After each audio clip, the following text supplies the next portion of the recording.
The father's reply matches the Islamic teaching.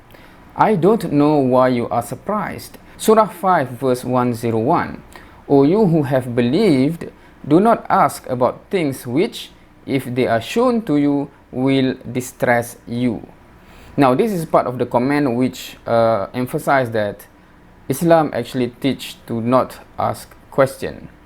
And he is saying that he is surprised that I do not know where such notion come from. This is actually a comment under a video where supposedly an ex-Muslim tell his story, and part of the story is he mentioned that in Islam you shouldn't ask any question, and when someone asks a question and it's just being suppressed down, right, meaning you shouldn't ask question. And this guy is saying that this is part of the Islamic teaching based on Surah 5 verse 101. Is that true? Is that really is the case? Is this verse specifically mentioned that in Islam you shouldn't ask any question whatsoever? So we will look into the verse, we will see what is the context, and we'll go back to this comment to see whether it holds any water, it does make sense or not. So this is the verse. أعوذ بالله من الشيطان الرجيم يا أيها الذين آمنوا لا تسألوا عن أشياء إن تبد لكم تسؤكم وإن تسألوا عنها حين ينزل القرآن تبد لكم عفى الله عنها والله غفور حليم. صدق الله العظيم. يا أيها الذين آمنوا, O you who believe, لا تسألوا عن أشياء, do not ask about the things, in tubda lakum, that if Allah have made clear to you, tasukum, here it is translated to it may distress you, it will become a burden to you. Wa in tas'alu anha, and still if you ask about it, so it is continuation, right, meaning that the first part is do not, la tas'alu, do not ask about things that if it is revealed, the answer is revealed, it will be burden to you. But if you ask about that, hina yunazzalul Quran, when Quran is still being revealed, of course this is in the time of the Prophet, the companions can ask question to the Prophet and Allah can answer with revelation. So during the 23 years of Muhammad sallallahu alaihi wasallam being a prophet or messenger, revelation, come down bit by bit, and during that time, if someone raise a question, it can be answered by revelation.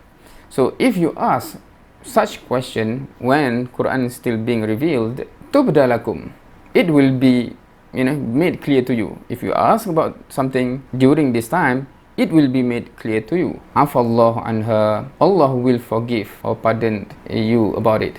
Why? Because you shouldn't have asked about something that if the answer is being revealed, it will be burdensome for you.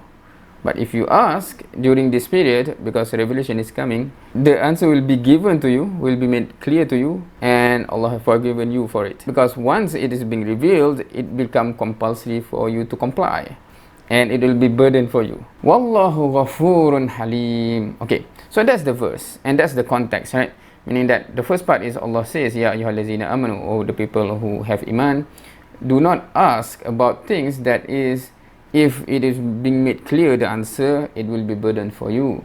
But if you still ask about it during this period when the Quran is still being revealed, it will be made clear to you, and Allah have already forgiven you for it. Going back to the comment, right, what this guy say. So he says that this very verse actually teach Muslim not to ask, period. No, it doesn't say that. And if you look at the hadith, there's countless of hadiths that the companions asking a lot of questions to the Prophet, and the Prophet answer. Sometimes the Prophet have to wait for revelation to give the answer. Sometimes the answer is already with the Prophet and he will share it. So that is a common thing. You can open up the book of hadith, there's a lot of questions being asked and it is being answered.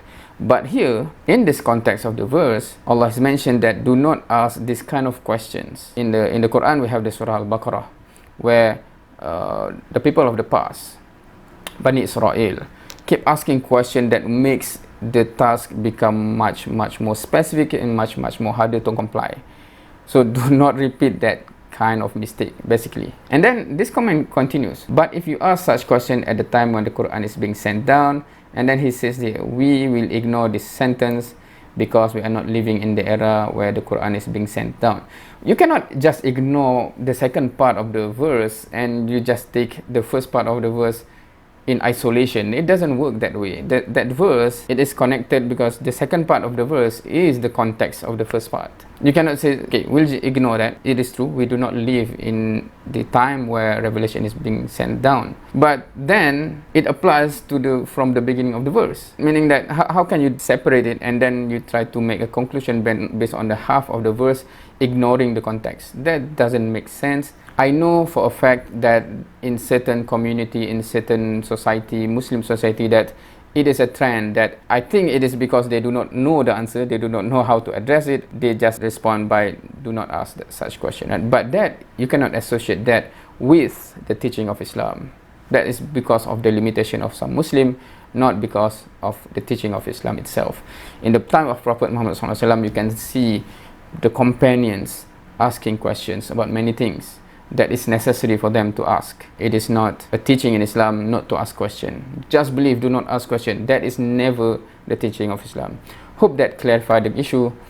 Thank you for watching. See you next time.